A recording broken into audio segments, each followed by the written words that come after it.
Bienvenue sur Destination Crypto, le podcast qui vous emmène sur les sentiers tortueux de la crypto-monnaie. Je m'appelle Thibaut Coussin, je suis auteur et coach crypto. Ma mission, c'est de vous aider à comprendre l'univers de Bitcoin afin que vous profitiez de ce marché en pleine croissance. Si ce sujet vous intéresse, je vous invite à vous abonner et à reprendre un peu de café pour attaquer cet épisode. Vous êtes prêts ? Allez, c'est parti.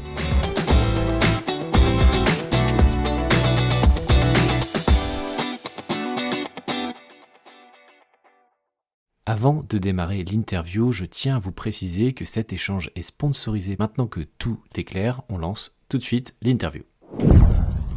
Bienvenue dans ce nouvel épisode de podcast. Aujourd'hui, j'ai la chance d'être avec Thibaut Robin qui travaille pour Entity, un incubateur, et qui va nous parler aujourd'hui de Knights of Catena, un projet partenaire d'Entity, et tu es le représentant, on va dire, francophone de ce projet.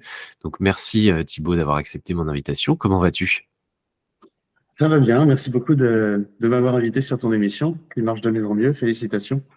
Merci. On est ensemble pendant une demi-heure pour parler de ce jeu qui m'intrigue beaucoup. Comment toi, tu as découvert ce jeu ? J'ai découvert ce jeu il y a un peu plus d'un an. À l'époque, je faisais des news sur l'écosystème Multiversix.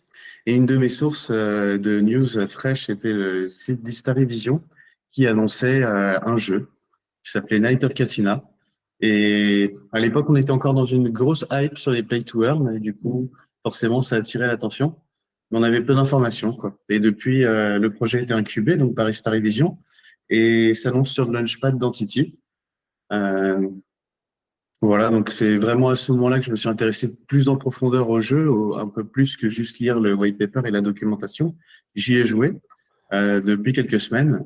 Et à ma grande surprise, moi qui suis pas très gamer de base, bah, je me suis éclaté, quoi. J'ai eu du fun à jouer à ce jeu qui est assez stratégique et qui finalement est assez prenant. D'accord, bah, ça tombe bien parce que moi aussi je suis pas très gamer, mais il y a quelques petits jeux comme ça qui peuvent attirer mon attention.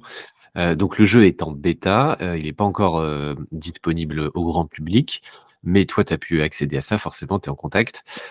Est-ce que tu peux nous dire, avant qu'on rentre un peu dans les statistiques, dans la technologie, dans tout l'enjeu qui est autour de ce jeu, quel est le concept du jeu ? C'est quoi le jeu, si tu peux le résumer en quelques minutes ? Pour le résumer en une phrase, je dirais que c'est un genre de jeu d'échecs moderne, numérique, avec 5 classes de personnages, dont 4 jouables. Chaque personnage a ses mouvements, ses attaques, ses forces et ses faiblesses. On va devoir s'en servir pour tactiquement écraser l'autre. Donc on part avec un même nombre de points sur le plateau. Les points sont les personnages qu'on a choisis, plus les équipements qu'on a mis dessus. Et donc, c'est un jeu qui se base beaucoup sur l'économie de mouvement, enfin, faire bouger l'autre plus que soi, de manière à isoler ses unités et pouvoir les massacrer tous contre un et faire un surnombre, en fait.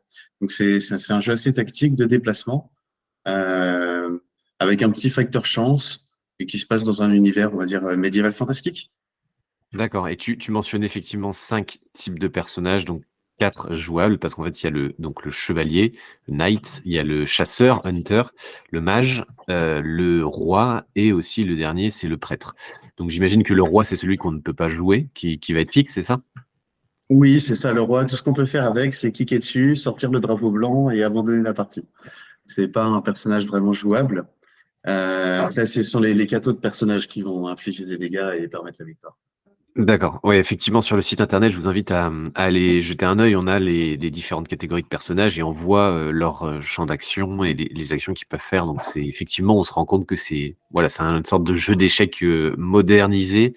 Alors, je me rends pas compte encore toutes les stratégies qu'on peut mettre en place parce que ça me fait penser à Cross the Ages que j'ai interviewé il y a pas si longtemps où j'ai découvert ce jeu alors que je suis pas du tout un gamer.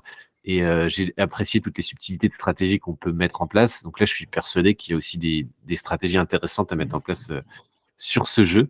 Et quelque chose qu'on n'a pas vraiment mentionné, mais en plus de ces personnages, on peut les booster, enfin associer à ces personnages des NFT. Donc là, on va rentrer dans une dimension qui nous intéresse beaucoup parce qu'on va commencer à parler blockchain, Web3. Est-ce que tu peux nous dire à quoi vont servir les NFT et comment on peut les obtenir dans le jeu ?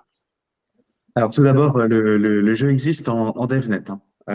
C'est comme ça que j'ai pu le tester et tout le monde peut le tester. Il suffit d'aller sur le site de Night of Katina et on aura la version DevNet qui est incomplète, mais déjà très complète. Donc, on peut faire énormément de choses. On va avoir deux classes de NFT. La première, justement, c'est une des utilités qu'on n'a pas sur le DevNet actuellement. Ça s'appelle les Noble Houses. Et en fait, c'est un genre de guilde. Donc, quand tu es propriétaire du NFT, tu organises un petit peu la vie à l'intérieur de ta guilde, tu attires des joueurs et tu prends une taxe en fait sur chacune des parties des joueurs. Donc ça, c'est pour les NFT Noble Houses. Et ensuite, comme tu disais, au niveau de l'équipement, on a différents types de NFT qui vont permettre en fait de venir booster les performances des guerriers pour les rendre soit plus résistants, soit plus costauds ou avoir plus de coups critiques ou bon, peu importe.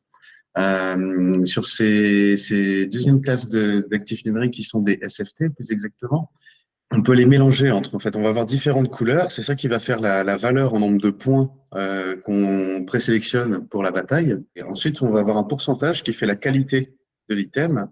Et quand on les mélange entre eux, on obtient un item de niveau 2, puis 3, puis 4, et ainsi de suite jusqu'à 5. Mais un item vert de niveau 5, on va dire à 99% ou même à 100%, vaut autant de points d'équipement qu'un item vert de niveau 1 à 25%. Et il y a une différence énorme en termes de statistiques. Donc, il y a aussi toute une partie du jeu qui consiste à accumuler sur la marketplace et grâce à des coffres au trésor qu'on achète, des SFT qui permettent de s'équiper. Donc ça aussi, c'est assez marrant, on s'y prend. Je pense que c'est un des trucs qui rend le jeu addictif, c'est qu'on se prend au jeu de chercher les items de la bonne couleur, avec un taux de qualité suffisamment élevé pour pouvoir les mélanger et obtenir des items de rang supérieur de haute qualité. Donc bon, c'est assez classique, hein, ça se voit dans pas mal de jeux, genre Diablo ou ce genre de choses de mémoire, où on merge des items comme ça pour fabriquer des armes plus puissantes. Et on peut aussi les louer à d'autres joueurs ou les revendre lorsqu'on les a fabriqués sur la marketplace. Donc il y a toute une stratégie économique qui tourne autour de ça qui est assez prenante. OK, effectivement, là, on est sur les NFT qui permettent de booster les caractéristiques pour améliorer nos parties, donc ça, c'est très clair. Moi, ce qui m'intéresse beaucoup, c'est l'autre, partie NFT, ce que tu as mentionné, les Noble Houses, qui sont, un peu pour moi, nouvelles, hein. J'ai jamais vu ça encore dans des jeux. C'est-à-dire qu'en fait, un NFT va permettre de donner accès enfin, donne le commandement d'une guilde. Après, à ce détenteur de NFT d'essayer de recruter un maximum de joueurs. Donc, je ne sais pas quels seront les mécanismes pour attirer les joueurs au sein de cette guilde, mais je pense que c'est très classique. Les gamers ont l'habitude de ça, chose que moi, je n'ai pas forcément en tête. Mais une fois qu'il y a un certain nombre de joueurs au sein d'une guilde, le détenteur de ce NFT va toucher des récompenses sur les parties, parce qu'on ne l'a pas précisé, je crois, mais quand on gagne des combats au sein du jeu, on touche des jetons, des récompenses. Et là, il y a vraiment une économie qui se crée, quelque chose qui sort du jeu traditionnel Web 2, on va dire, et qui prend une nouvelle dimension. C'est-à-dire que en détenant ce NFT, on peut toucher des revenus passifs grâce à sa guilde, grâce aux résultats de ses différents membres. Donc ça, je trouve ça fascinant. Et voilà, je pense qu'on peut s'attarder un peu plus sur ce type de NFT-là. Comment tu vois les choses là avec les Noble Houses? Comment ça va se passer, tu penses, au sein du jeu? Alors déjà, je sais qu'ils veulent sortir un chat à l'intérieur du jeu pour éviter d'être sur plusieurs plateformes type Discord ou Telegram. Donc à terme, c'est leur objectif. Donc je suppose qu'à l'intérieur du jeu, chacune des guildes va s'organiser pour attirer des joueurs. Alors comment? En redistribuant des rewards, en organisant des parties, en créant une ambiance. Il va y avoir une certaine concurrence autour de ça. Et finalement, je trouve ça assez smart de la part des organisateurs du jeu parce que ça pousse les membres les plus engagés à organiser en fait le jeu, à l'animer et à y prendre part. Donc, pour l'adoption du jeu, pour sa promotion, c'est plutôt bien vu d'un côté marketing. Partager une partie des revenus du jeu avec les gens qui vont chercher de l'engagement, je trouve ça plutôt génial. Absolument, et oui, on bascule de simples joueurs à carrément gestionnaires, où là, il y a une guilde à entretenir, attirer à chaque fois des nouveaux joueurs, partager les récompenses enfin voilà, il y a toute une stratégie derrière. Je trouve ça assez intéressant. Il y a aussi autre chose qui est très sympa. Sur la marketplace, il y a 5% de taxes qui sont appliquées. Et une partie part au beurre, une partie part pour la team, mais une partie part aussi pour payer les artistes issus de la communauté qui proposeraient des images pour certains items ou pour certains personnages qui plaisent à la communauté. Il va y avoir un genre de DAO par rapport au token euh, du jeu, par rapport à la détention du token du jeu, qui permettra de voter pour, entre autres, savoir si tel ou tel artiste est sélectionné et donc si tel artiste est payé pour son travail. Donc c'est aussi sympa, ça permet d'engager la communauté et de vraiment aller au-delà du jeu Web 2 free-to-play et d'aller vraiment dans quelque chose de très, très communautaire. D'accord, effectivement, bah, c'est intéressant d'avoir une DAO, de repartager la valeur un peu de cette façon-là. On a parlé NFT, on a parlé blockchain. Évidemment, ce sont des notions qui peuvent être un peu perturbantes pour les tout nouveaux, enfin les joueurs très classiques qui n'ont pas forcément d'affinité avec les nouvelles technologies qui arrivent et le Web3, on va dire. De ce que j'ai pu lire sur le light paper et sur le site internet, toute cette technologie va être très bien intégrée et finalement un peu camouflée pour que l'expérience utilisateur du joueur ne soit pas impactée par des contraintes techniques particulières liées à la blockchain, liées au NFT. On est d'accord que ça va être très, très transparent, très smooth, si je puis dire, pour le joueur. Absolument, en termes d'adoption, c'est assez fantastique. Disons que ça va se présenter sous la forme d'un free-to-play ou pay-to-win chez des utilisateurs Web 2 qui jouent sur des jeux mobiles en général euh, et qui n'ont pas l'habitude du Web 3, comme tu le dis. Si on commence à leur parler de wallet, de valider une transaction, d'évoluer un peu dans cet univers-là, beaucoup ne viendraient pas parce que tout ce qu'ils veulent, c'est jouer à un jeu. En fait, le reste, ça les intéresse pas. Et ici, en fait, on peut se loguer avec un compte Google. Et à ce moment-là, Night of Katina va avoir une solution custodiale qui leur permet de signer les transactions à ta place. Bon, bien sûr, quand tu en donnes l'ordre dans l'interface du jeu, ils vont pas inventer des transactions, mais disons que voilà, c'est une solution custodiale. Cela permet en fait de ne pas avoir à valider les transactions, de ne pas avoir à s'occuper de tout ce qui est lié au wallet. Ça se fait automatiquement, en fait, avec cette solution custodiale. L'autre avantage, c'est qu'il y a un partenariat avec Utrust qui va être annoncé prochainement. Et donc, alors est-ce que ça va être à la sortie du mainnet ou un petit peu plus tard? Je ne sais pas encore. Mais les joueurs pourront directement acheter avec leur carte bleue, comme dans un pay-to-win normal. Donc, acheter des D'accord. 5, 10, 100 euros de tokens qui leur permettront d'acheter des NFT pour être plus puissants, pour gagner des batailles à plus haut niveau, qui rapportent plus d'argent, et ainsi de suite, quoi. D'accord, donc tu mentionnes Utrust, effectivement, c'est une entité spécialisée dans tout ce qui est paiement sur l'écosystème Multiverse X, donc là où est aussi le jeu Knights of Catena. Donc, ok, il y a un partenariat avec une vraie volonté d'intégrer des moyens de paiement très simples pour onboarder facilement les gens, et ça, c'est indispensable pour faciliter le Exactement. processus. Ok, Et quand les gens dans le jeu apprennent, en discutant avec les autres joueurs, en lisant un peu plus la documentation, que c'est de l'argent qu'ils peuvent sortir, en fait. Ils peuvent l'envoyer sur Index, puis sur Binance, puis sur leur compte en banque. Et bien, à ce moment-là, ils auront envie de se créer un wallet pour sortir, je sais pas, 5 euros, 10 euros, 100 euros du jeu. Et du coup, à ce moment-là, ils devront s'intéresser à qu'est-ce qu'un pool de liquidité, qu'est-ce que le slippage, et ainsi de suite, pour tout simplement tomber dans le terrier du lapin. Donc ça, c'est plutôt génial qu'en termes d'adoption, c'est aller chercher des gens auxquels on ne s'attend pas forcément, et puis ensuite se baser sur l'appât du gain. Pour forcément, quand on se dit je vais créer un wallet, oui, mais la crypto c'est dangereux, je vais perdre de l'argent. Là, ça n'a rien à voir. C'est j'ai de l'argent à récupérer, donc il faut que je crée un wallet pour pouvoir le sortir. Forcément, ça motive un peu plus.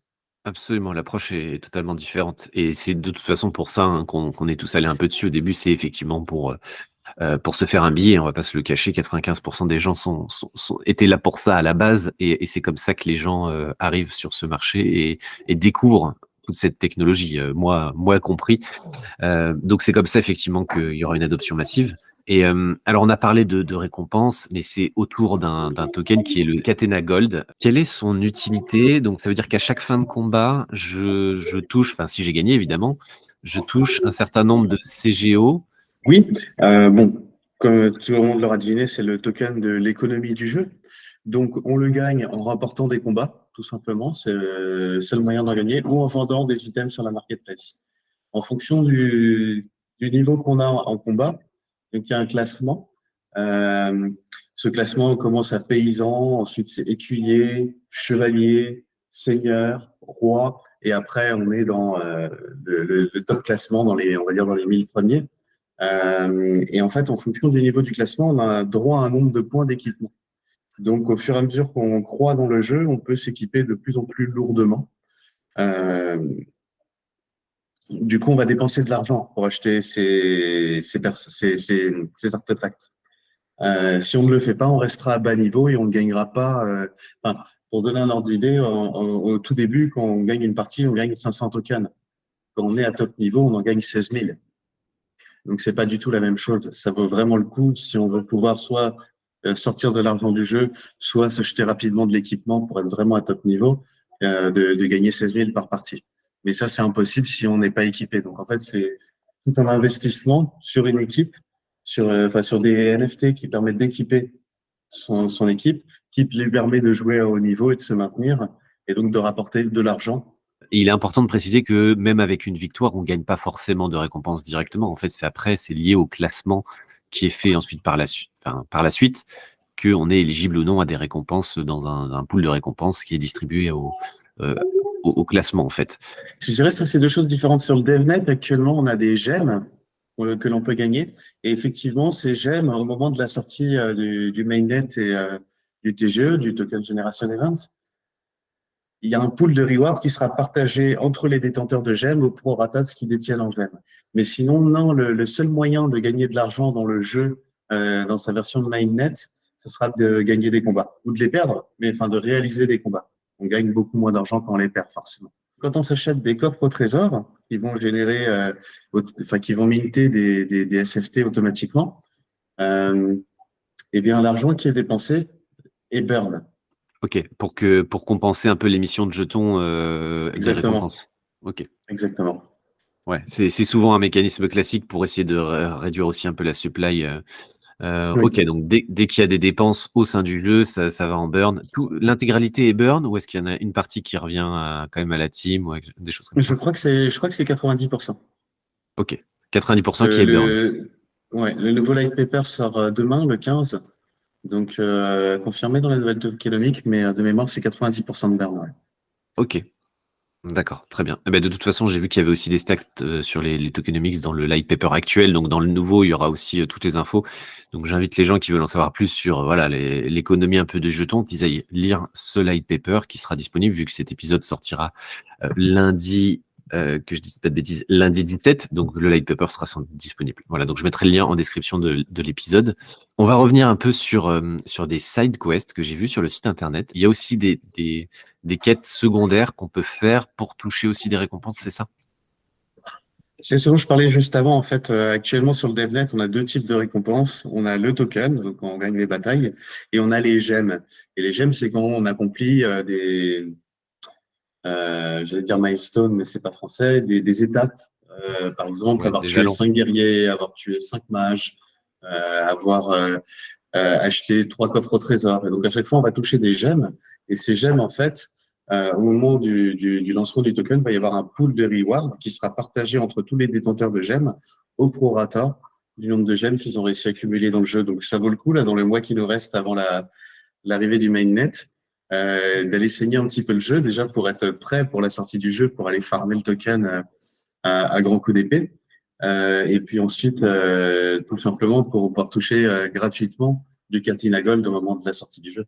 Très intéressant. Ok, ouais, c'est vrai que ça incite un peu à aller passer à l'action et puis aller se renseigner un peu dès maintenant. Est-ce que l'on peut faire des combats avec des amis ou d'autres guildes? Enfin, j'imagine que les guildes entre elles pourront s'affronter, mais est-ce que c'est aléatoire la façon dont les combats sont mis en place ou est-ce qu'on peut à un moment donné saisir, je sais pas, un identifiant de connexion qui nous permet de se combattre face à des amis ou une autre guilde? C'est prévu ça? Euh, alors ça, c'est prévu, mais c'est pas encore live. Pour l'instant, sur le DevNet, c'est random, aléatoire. Donc soit il trouve un combattant de ton rang, de ton niveau, avec qui te mettre en confrontation, soit il te génère un opposant aléatoire piloté par intelligence artificielle qui va te permettre de faire ton match même si personne n'est en face à ce moment-là. Oui, parce qu'au début, effectivement, il y a peut-être pas encore beaucoup de joueurs, donc c'est intéressant qu'il y ait quand même ça qui soit mis en place pour que les premiers qui arrivent, ils puissent quand même jouer et pas attendre, 3 heures que quelqu'un se connecte en face. D'accord et justement, en termes de statistiques sur, le nombre de joueurs, là, on est en bêta, enfin, en DevNet, tu disais. Est-ce qu'on a déjà des statistiques encourageantes sur le nombre de joueurs, qui arrivent et qui sont assez fans du jeu, même dans cette première version? Absolument. On est entre 1200 et 1500 joueurs quotidiens et à peu près 20 000 joueurs sont passés par là depuis la sortie du DevNet, il y a à peu près un an. Donc, c'est des 1500 statistiques qui joueurs quotidiens, sont. c'est pas mal. Oui, oui, c'est énorme. C'est énorme. Ouais, c'est énorme. C'est déjà un vrai succès. Et je dirais que l'objectif de Night of Katina, c'est d'avoir entre 100 000 et 1 million d'utilisateurs. OK. Euh, et en sachant que une partie va durer 30 minutes à 1 heure hein, pour le temps d'aller sur la marketplace, d'équiper un peu ses gars, de faire une ou deux bagarres, de racheter un coffre, de trier un peu les effets. Enfin, voilà, la partie moyenne va durer 30 minutes, 1 heure. Et un joueur moyen qui gagne un peu d'argent va ouais, faire entre 20 et 40 transactions par jour. Donc, si on multiplie ça déjà par 1000, c'est énorme pour l'écosystème dans lequel on se trouve. Et si on multiplie ça par 1 million de joueurs, alors là, ça prend une autre dimension. Donc, Ouais, on est voilà. sur, quelque chose de beaucoup plus important effectivement. En tout cas, c'est ambitieux, mais en même temps, sans doute réaliste. Enfin, cette ambition-là, vous l'avez à moyen terme? C'est-à-dire que c'est dans les 5 ans que vous ambitionnez ça ou c'est encore plus rapide que ça? Ça devrait être plus rapide que ça, dans le sens où là, nous sommes dans une campagne marketing Web3 pour l'investissement pour le Launchpad, pour tout simplement lever des fonds pour développer le jeu. Mais ensuite, le marketing il va s'orienter via des agences de marketing directement sur le monde du Web 2 et du jeu Web 2. Donc, le but, c'est de vraiment sortir un petit jeu mobile ou pour ordinateur gratuit à jouer, euh, auquel enfin, on n'est pas du tout obligé de payer, même si on peut pour gagner du temps et devenir puissant plus rapidement. Mais voilà, le but, c'est d'aller toucher les joueurs de jeux sur mobile et qu'ils se rendent compte en intégrant les guildes et ce genre de choses, en discutant dans le jeu avec d'autres joueurs ou en lisant des documentations, que en fait, c'est du vrai argent. On peut sortir du jeu. Ouais, effectivement et c'est ça aussi qui va amener beaucoup de monde.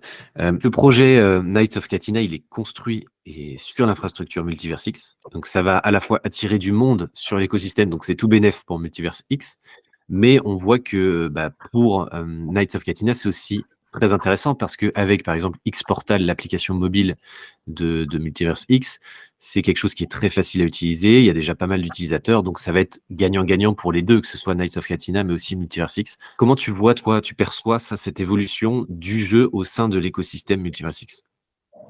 Alors, au sein de l'écosystème Multiversix, on n'a pas forcément que des gamers, on a beaucoup d'investisseurs. Et ce qu'il faut bien comprendre dans la stratégie Night of Katina, c'est qu'ils sont beaucoup plus orientés Web 2 que Web 3. Donc, pourquoi MVX? Mais bien parce que les frais de transaction sont extrêmement bas et la blockchain est assez rapide. Du coup, ça permet, voilà, tout simplement de pas avoir un coût au gaz exorbitant pour des joueurs. C'est-à-dire que c'est assez indolore quand on est à moins d'un centime la transaction. Euh, voilà, c'est pas très grave si on achète une NFT ou si pour envoyer de l'argent dans le jeu à n'importe quel moment, c'est assez indolore, hein, ces frais de transaction extrêmement bas. Il y a aussi le fait que sur les gas fees, les développeurs touchent 30% sur Multiversix. Donc, si vous avez une application avec 1 million de joueurs qui font 40 transactions par jour et que vous touchez 30% des gas fees, ça commence à devenir très intéressant. Après, pour ce qui est de Multiversix, ils sont angel investors sur le projet. Donc oui, je trouverais ça assez logique qu'ils l'installent sur Xportal. Ils ont également parlé de Night of Katina dans leur blog il y a quelques mois. Donc oui, Multiversix c'est définitivement en lien avec Night of Katina et je suppose qu'ils voient bien le potentiel qu'on a avec ce jeu pour la blockchain elle-même. Nous-mêmes, à Istari Vision, qui incubons ce projet depuis un an et qui finance aussi Entity, qui est le launchpad qui va lancer ce projet, nous vivons de la validation avec un peu plus de 120 nœuds. Voilà, donc le fait d'augmenter le nombre de transactions par jour fait aussi augmenter nos revenus de validation et donc rend notre entreprise pérenne.